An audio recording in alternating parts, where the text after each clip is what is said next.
And that brings up a topic that has been debated for years, whether school buses in Tennessee should have seat belts. Now, one Tennessee school system has had seat belts since the 1990s. Our Cameron Taylor spent some time in Kingsport City School buses. And Cameron, tell us what you learned. David, Kingsport is about 200 miles north of Chattanooga. Students there know buckle up or be ridden up. There's one sound you hear on Kingsport buses that you don't hear on most school buses in the state. 8-year-old Justin Torres knows what he has to do before the bus takes off. Drivers make sure all students are strapped in. The driver pulls over if someone is not belted. Parent Ashley Torres says seatbelts help, but she still worries. Said every morning when that bus starts rolling off, I start praying for them, because you never know what can happen. The same rules apply in the Torres family car. In our car, I don't move the car until his seatbelt is on. And my daughter's strapped in, and we're all strapped in. That car doesn't move anywhere.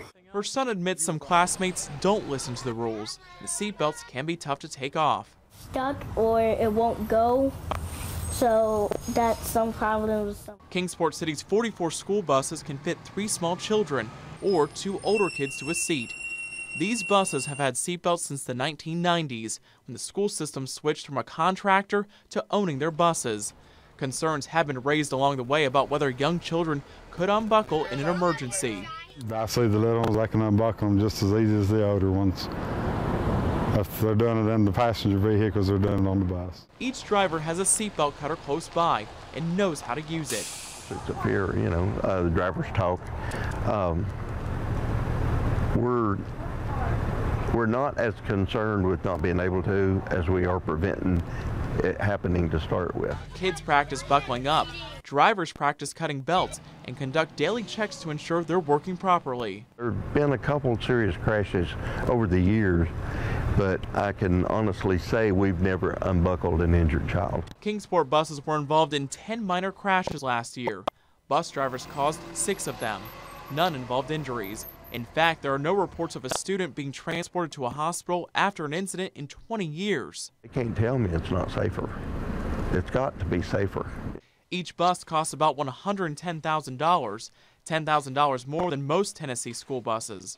We purchase new buses, we just purchase them with belts because that's just the way it's been here for quite some time. Kingsport City transports more than 2,000 children a day.